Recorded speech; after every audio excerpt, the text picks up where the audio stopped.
The grand hall of the Galactic Council gleamed with polished stone and precious metals from 100 worlds. Light from 3 distant suns streamed through the crystal dome overhead, casting rainbows across the assembled alien delegates. In this place of power and ancient tradition, Jack Miller adjusted his simple blue uniform and waited for the speaking chamber to recognize his presence. Jack had practiced his speech for weeks. At 53, the lines on his face told stories of diplomatic battles won and lost during his 15 years as humanity's voice to the stars. Today would be his last day in this role. The Council recognizes Ambassador Miller of Earth, announced the chamber AI in its melodic tone. The chattering voices of 200 different species gradually fell silent. Some delegates used translation devices to understand human speech. Others relied on biological implants. A few, like the jellyfish-like Nuvians, absorbed language, directly through skin contact with special data pads. Jack walked to the center of the speaking platform. A soft blue light illuminated him as he looked up at the tiered seats rising around him like a massive bowl. "Honored representatives of the Galactic Council," he began, his voice steady and firm. "For 30 years, humanity has participated in this grand experiment of interspecies cooperation. We joined with hope and excitement, bringing our unique perspectives to this community of stars." He paused, making eye contact with several delegates who shifted uncomfortably. "Today, I stand before you with a heavy heart. By unanimous vote of Earth's United Nations and all 47 human colony worlds, I am here to formally announce humanity's complete withdrawal from the Galactic Compact." A wave of murmurs swept through the chamber. Some delegates leaned forward in shock. Others turned to their neighbors in confusion. From her position near the back of the human delegation, Lisa Warren watched carefully. As Earth's head of intelligence, she had predicted exactly this reaction. Beside her, George Keating, Earth's trade minister, nodded slightly. Both had argued strongly for this day to come. This decision was not made in haste, Jack continued. For 3 decades, we have presented evidence of unfair treatment. We have filed 734 formal complaints. We have requested review of technology bans that apply only to humans. We have asked for investigation into the theft of Earth resources by Council members. Jack touched a control on his wrist device. The giant screens around the chamber lit up with data showing a timeline of human complaints and their outcomes. Red markers overwhelmingly indicated denied or no action taken. We have been patient. We have followed your rules and protocols. In return, we have been dismissed, ignored, and treated as dangerous children. Jack's voice remained calm, but his eyes flashed with controlled anger. The Council has restricted our ships to outdated drive systems while allowing others to use advanced technology. You have blocked our colony requests while granting similar requests to other young species. You have allowed certain members to establish mining operations in our home system without permission. High up in the 3rd tier of seats, Councillor Zextara stood. The tall, blue-skinned Valerian's tentacle-like hair writhed with annoyance. "This council has heard human complaints before," Zextara said, his voice deep and dismissive. "Always the same emotional outbursts without understanding the greater balance of galactic politics." His forearms gestured broadly. "The restrictions on human expansion are for your own protection, and perhaps for ours as well, given your species' well-documented aggressive tendencies." Several delegates nodded or made sounds of agreement. The Eldurian representative, a massive insectoid being, clicked her mandibles in what translated as laughter. "Ambassador Miller," she chittered, "surely you understand that younger species must earn their place. The Council has existed for 17,000 years. Humans have barely mastered space travel. Your technology restrictions are standard procedure." Jack smiled without humor. "Are they? Then perhaps you can explain why the Tyranni who joined the Council only 15 years ago have been granted full technology access, or why the Persean Collective, who entered space travel a full century after Earth, now chair the Colonial Expansion Committee." Silence met his questions. Jack reached into his pocket and removed a small data cube, holding it up for all to see. "This contains detailed evidence of Council violations against Earth sovereignty. Specifically, it documents 17 unauthorized mining operations in the Sol system established by Valerian companies." He looked directly at Zextara. Companies owned by your family, High Counselor.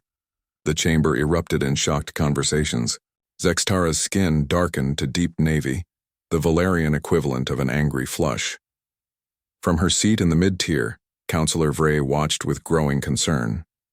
Unlike most of her colleagues, the ancient Thalaxian had lived long enough to see this pattern before.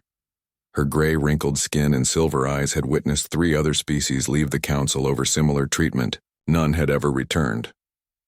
The evidence also shows, Jack continued over the noise, that our proposed solar shield technology, which we offered freely to help the Proxima worlds survive their sun's radiation, was blocked by this council, then secretly adapted and sold to those same worlds by Narthan corporations. The Narthan delegate, a reptilian humanoid, hissed in denial but said nothing. Jack's voice grew stronger. You fear us, not for what we have done, but for what we might become. You disguise your fear as caution and wisdom. You hide your economic interests behind safety protocols. He set the data cube on the speaking platform where it projected a holographic countdown. 30 Sagrier, then 29.59, 59, 29.59, 58. As of this moment, human colonies have begun dismantling all council communication relays on our worlds. Our ships have been recalled to human space. Within 30 standard days, all human territories will enforce a complete no-contact policy with council races and ships. The chamber fell deadly quiet. Ambassador, spoke Vry in her ancient gentle voice, surely there is room for negotiation. The council can form a committee to address these grievances. Jack looked at her with genuine respect. Counselor Vry, your voice has been one of the few seeking fairness, but we have spent 30 years in committees and reviews. Earth has made its decision. Lisa Warren stepped forward to join Jack at the platform. As Earth's second representative, protocol allowed her to speak. For clarity, she said, her voice sharp and precise. This is not a negotiation. This is not a threat seeking concessions. This is goodbye. Zexitara laughed, the sound echoing in the chamber. And where will humans go? Your technology is generations behind the galactic standard without council support. Your colonies will struggle without our trade networks. This dramatic exit will only harm your own people. George Keating, normally quiet in these sessions, stepped forward as well. We have prepared for this day for 10 years, he said simply. Even as you restricted our official advancement, we have been developing our own path. You will discover how well we have prepared very soon. The countdown continued to tick on the holographic display. Jack spoke one final time. We came to the stars hoping to find partners. Instead, we found masters who feared our potential. Today, humanity chooses to walk its own path. The 3 human representatives turned in unison and walked toward the chamber exit. Behind them, the delegates erupted in arguments and accusations. Only Vry sat motionless, a deep sadness in her ancient eyes. They will not come back, she whispered to herself, and someday we will wish they had. 5 years passed since the day humans walked away from the Galactic Council. The Council's initial reaction of relief had slowly turned to worry, then to genuine fear. Commander Alan Rodriguez stood at the large window of Earth Defense Station Orion, watching the stars. At 42, his dark hair showed touches of gray at the temples. 15 years in Earth Space Forces had earned him this command, one of the most important posts guarding the border of human space. The station's alert system chimed softly. Commander, called Lieutenant Susan Gray from her monitoring station. Sensors detect another council vessel approaching the boundary. Alan sighed. This was becoming routine. Type and origin? Susan studied her screens. Appears to be Valerian design, fast scout class. Makes 12 this month. Same as always, Alan said. No communication, no engagement. Deploy intercept drones and redirect them out of our space. On his order, 4 sleek unmanned vessels launched from the station. They moved with a speed and precision that would have been impossible under the old Council technology restrictions. The interceptors surrounded the intruding ship, creating a guidance field that gently but firmly pushed it back toward Council space. They're not even trying to resist this time, Susan noted. Almost like they expected it. Alan nodded. They're testing our borders, looking for weaknesses or changes in policy. He watched as the council ship retreated. They still don't understand. When we said no contact, we meant it. Meanwhile, deep within the research complex beneath the Rocky Mountains, on Earth, Director Karen Hayes reviewed the latest test results on her tablet. Around her, scientists and engineers worked at various stations in the vast underground facility. Giant screens displayed complex equations and technical schematics. The quantum fold engine test reached 97% efficiency, reported Dr. Paul Wilson, his face tired but happy. We can now travel 5 times faster than the best council ships. Karen smiled, her green eyes bright with excitement. 5 years ago, the council told us this technology was too dangerous for humans to develop. She gestured around the busy lab. Now look at us. Paul nodded. Without their restrictions, we've advanced 30 years beyond what they thought possible. The new colony ships can reach the Andromeda systems in weeks instead of years. Karen walked to a large display showing a map of human territory. Bright dots represented Earth and 47 colony worlds, now connected by a network of quantum communication relays that allowed instant contact across vast distances, another technology the Council had forbidden. Have we detected any attempts to steal our research? She asked. 3 in the past month, Paul replied. All blocked by our security systems. The Council is getting desperate. Back in Council space, things were unraveling quickly. The Great Council Chamber, once a place of order and ceremony, now echoed with angry voices. Emergency meetings had become daily events as new crises emerged across Council territory. High Councilor Zexitara slammed all 4 of his hands on the speaking platform. The Nix cascade has expanded again. 3 more star systems must be evacuated. Immediately. The Nix cascade, a growing space-time anomaly that distorted reality itself, had first appeared 3 years earlier. It now threatened major trade routes and populated worlds. Where are the evacuation ships supposed to come from? Demanded the Perseon representative, his crystalline body flashing with agitation. Our transport fleet is already overwhelmed with refugees from the outer colonies. An elderly Narthan scientist stepped forward, her scaled skin dull with exhaustion. We need to contain the cascade before it reaches the Centauri crossroads. If that trade hub is lost, 20 systems will be cut off from supply lines. Zexitara's blue skin had paled to a sickly gray during these difficult years. And do you have a solution, Scientist Thala? She looked down. No, Counselor. Our best attempts have failed. The anomaly resists all known Council science. Counselor Vray, her ancient face even more lined with worry, spoke quietly from her seat. 5 years ago, a human scientist named Daniel Hayes proposed a theoretical approach to containing such anomalies. The Council dismissed his work as speculative and potentially destabilizing to established physics. Silence fell over the chamber. Everyone remembered. Perhaps, Vray continued, it is time to acknowledge our error and request human assistance. Zexitara's face darkened. Impossible. The humans have ignored all our messages. They return our diplomats without a word. They do exactly what they said they would do. Fry interrupted. They walked away as we gave them every reason to do. In another chamber nearby, the Council Health Authority met in emergency session.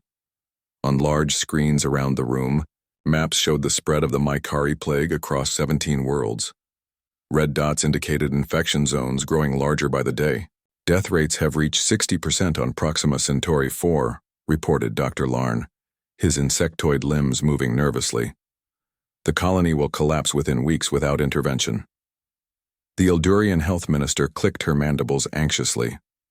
Our best medical teams report the pathogen mutates too quickly for conventional treatments. Even our advanced healing chambers only delay the inevitable.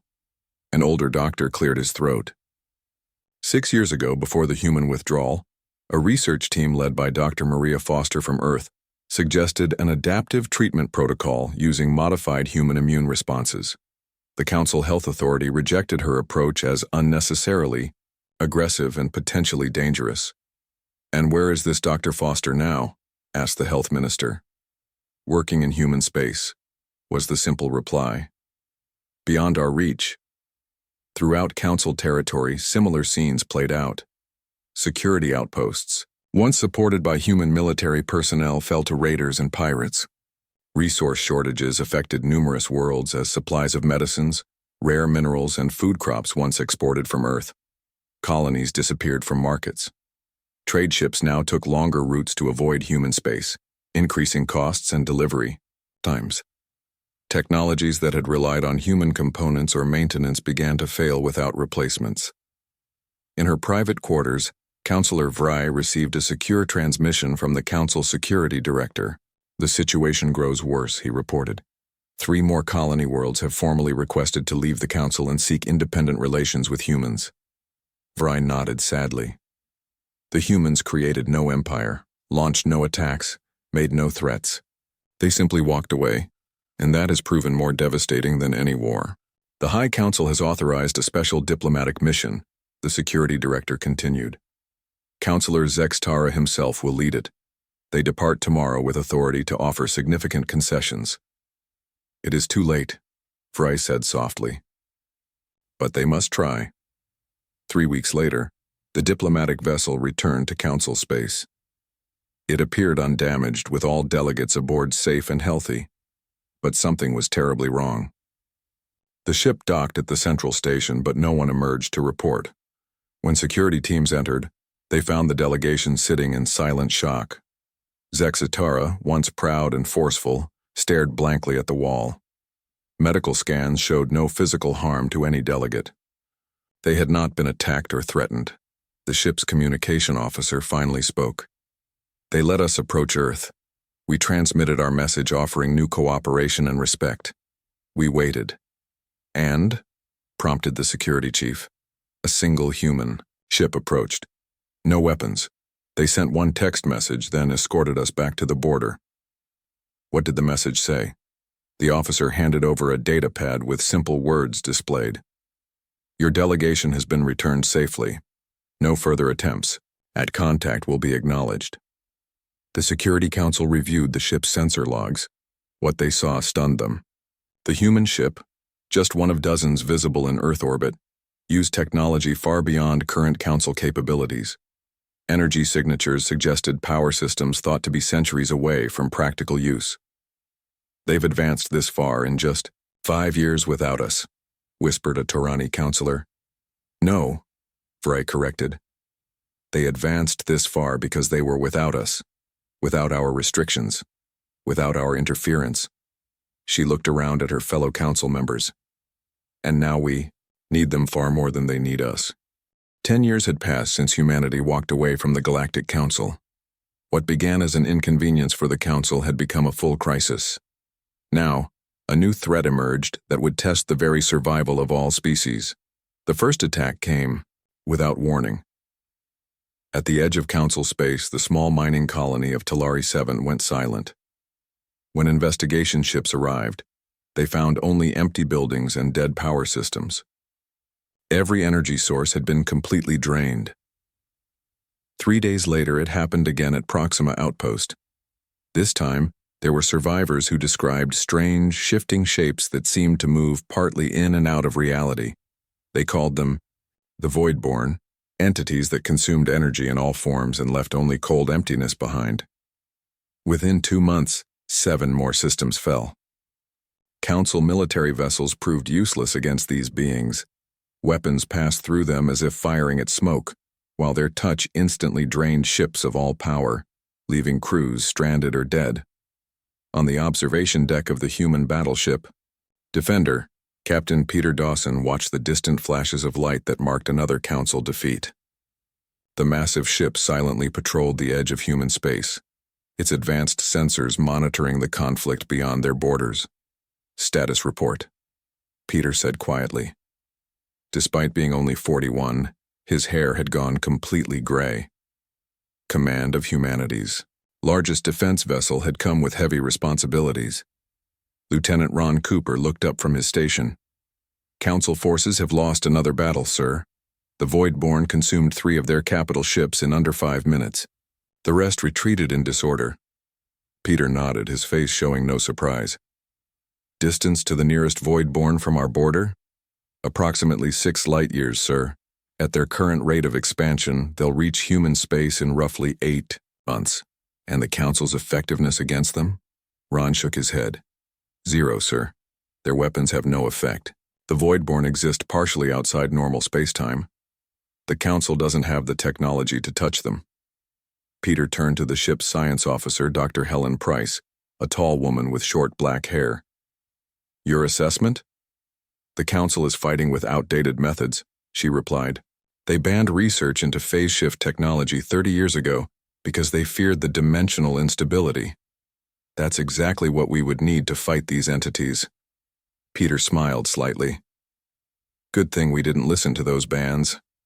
He walked to the main viewing screen and brought up a classified transmission from Earth Command. The latest intelligence showed Council worlds falling one after another.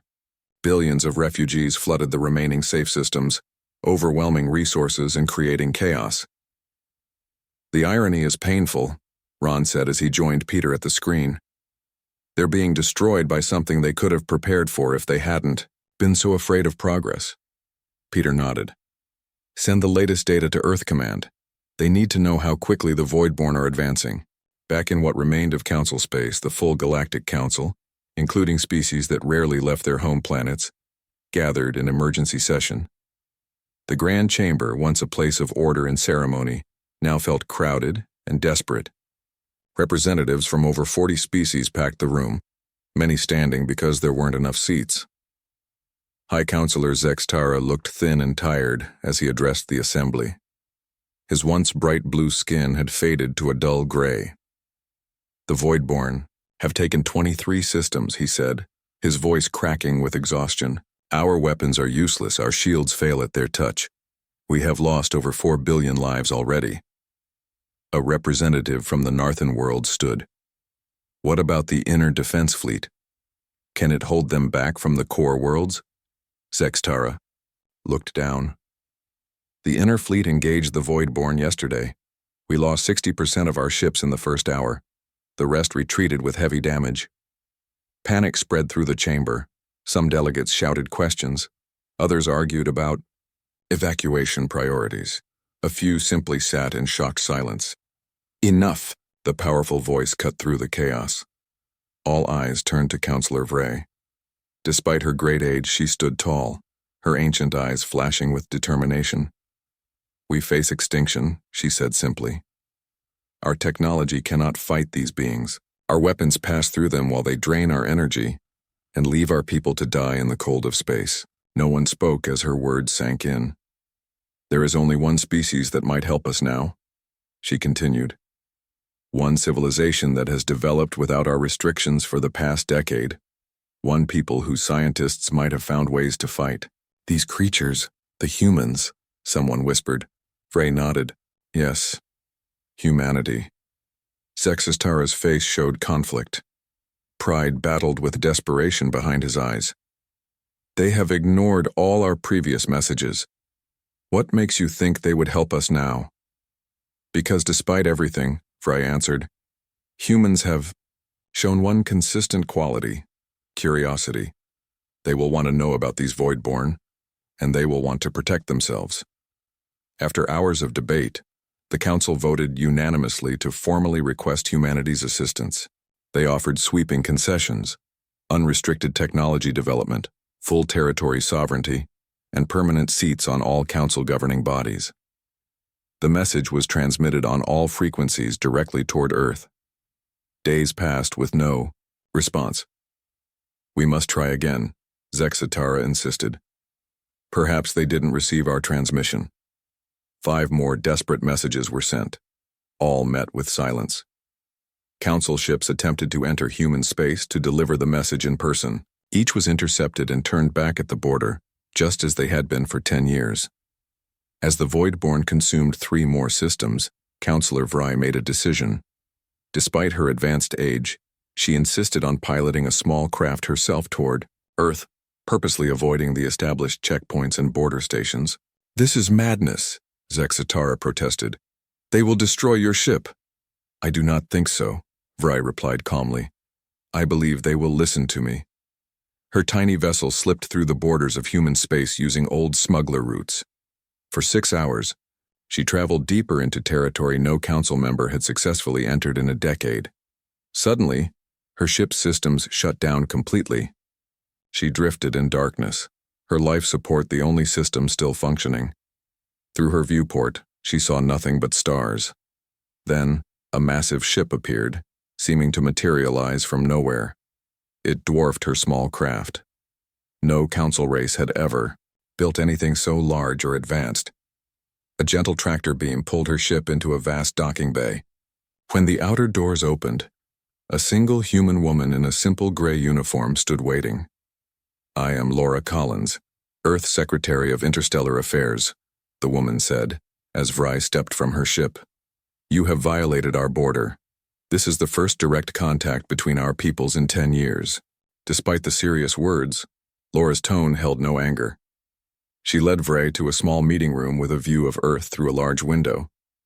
The blue planet looked peaceful from this distance. "I come with urgent news," Vray began. "A species we call the Voidborn have invaded council space. They exist partially outside normal reality and consume all energy they touch. Our weapons cannot harm them." Laura nodded. "We know about the Voidborn. We've been watching." Vry felt a surge of hope. "Then, you understand the threat, not just to the Council but eventually to humanity as well. We need your help, your science, your weapons, whatever technology you've developed that might fight these beings." "And in exchange?" Laura asked, her face showing no emotion. "Full recognition of human independence, reparations for past restrictions, technology sharing, anything you ask." Vray leaned forward. "Please. Billions have already died. Trillions more will follow, including eventually humans." Laura looked out at Earth for a long moment before responding. "The Council made its choice long ago," she said finally. "We've made ours." Vray's hope crashed. "You would let countless beings die? That is not the humanity I remember." "We are the humanity you helped create," Laura replied. Her voice remained calm, but her eyes showed deep emotion. "The Council taught us that each species must look to its own survival first." Laura handed Vry a small data crystal. "This contains detailed evacuation plans for worlds in the Voidborn's path. It's all we can offer." Vray took the crystal with trembling hands. "So you will do nothing?" Laura didn't answer directly. Instead, she said, "Your ship has been repaired and refueled. You will be escorted back to Council space." As Vry returned to her vessel, she noticed something strange. The human ships and stations were changing position, moving, gathering, preparing. But for what? 15 years had passed since humanity walked away from the Galactic Council. The situation for the Council races had become desperate.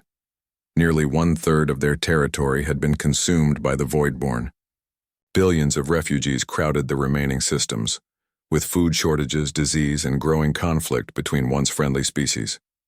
On what remained of the Council capital world, Nexus Prime, the few surviving councilors met in a small room that had once been a storage closet.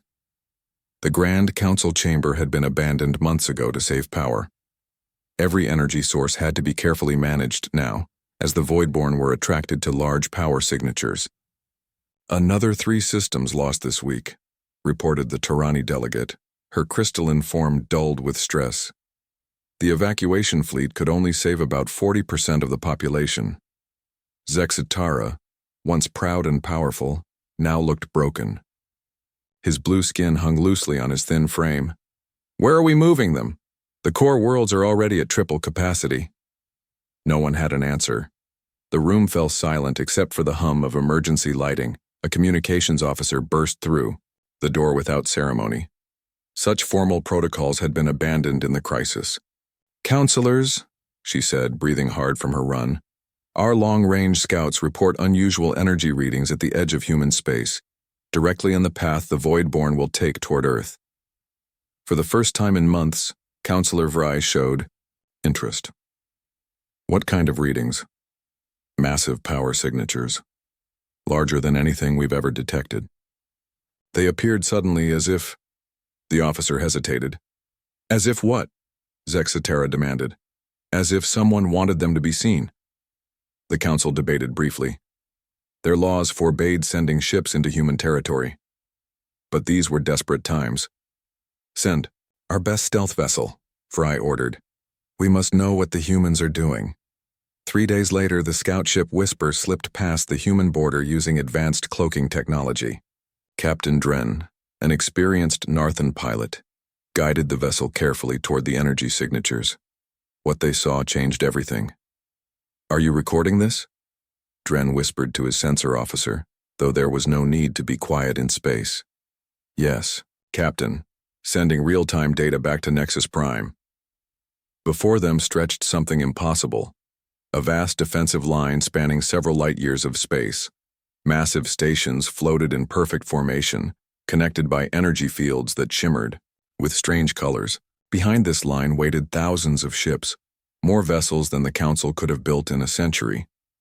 Their technology, the science officer said in awe. It's nothing like what we expected.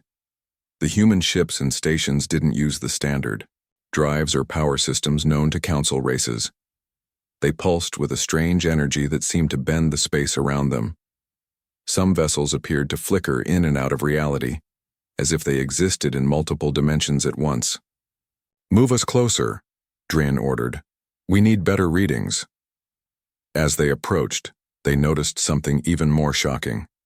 The human defensive line was positioned perfectly to intercept the Voidborn's path toward Earth, but it would also protect several major Council worlds that lay behind it. In the heart of this defensive force, the massive flagship Determination prepared for battle. On its bridge, Admiral William Foster watched the final preparations with calm focus. At 55, he had spent most of his military career planning for this moment. They're watching us, said Chief Scientist Diane Russell, looking up from her console. Council observation vessel using stealth technology. Shall we intercept? William shook his head. Let them watch. It changes nothing. Diane checked the readings on the phase shift generators, humanity's greatest technological achievement. These devices allowed matter to partially shift out of normal space-time, matching the Voidborn's own nature. All ships report ready, Admiral, announced the communications officer. Phase shift systems at full capacity. William nodded. Begin the operation. Across the human fleet, thousands of crew members moved to battle stations. Weapons that operated across multiple dimensions powered up. Ships began to shift partially out of normal reality, taking on a ghostly appearance. The Council observation vessel transmitted everything back to Nexus Prime in real time. In the small meeting room, the remaining counselors watched in stunned silence. They can fight them, whispered Zexatara. They developed technology that can actually touch the Voidborn. Frey's ancient eyes filled with tears, and they positioned their defense to shield Council worlds as well as their own. Maybe they will help us after all, said the Tirani delegate hopefully. Frey shook her head. No, they aren't fighting for us. They fight for themselves as they always have. The protection we may receive is simply because we lie behind their defensive line. On the screen, they watched as the first wave of Voidborn entities approached the human fleet. Unlike the shapeless energy masses the Council had described through human sensors, the Voidborn appeared as dark, tentacled creatures that moved with frightening purpose. The battle began. Human ships phased partly out of reality, meeting the Voidborn in their own domain. Weapons fired beams of energy that actually connected with the creatures. The Voidborn reacted with what seemed like surprise, then fury. The fight was not one-sided. Human vessels disappeared in flashes of light as Voidborn touch drained their energy. Defense stations exploded as multiple entities attacked at once. But unlike the Council's one-sided massacres, the humans could fight back. For every ship lost, multiple Voidborn were destroyed. They're actually winning, breathed the Eldurian representative watching the battle unfold. Back on Nexus Prime, the Council made a desperate decision. They drafted their most comprehensive plea yet, an unconditional offer of surrender. Greek, Council would give humanity complete authority over all remaining Council worlds, technology and resources in exchange for protection from the Voidborn. "This is our last hope," Zexatera said as he authorized the transmission. Without human help, the Council and all its races face extinction. The message was sent on all frequencies toward Earth. The Council waited anxiously for a response. In the secure Strategic Command Center beneath the Rocky Mountains on Earth, President Frank Nelson received the Council's message. The underground facility hummed with activity as staff monitored the ongoing battle at the defensive line. Frank was 58, with a strong build and serious eyes. He had been elected on a platform of maintaining humanity's independence policy.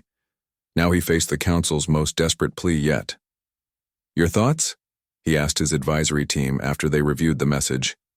"They're offering everything," said Defense Minister Helen Young. "Complete surrender of authority, technology, and resources." "They refused to listen to us for 30 years, added Science Director Martin Chen.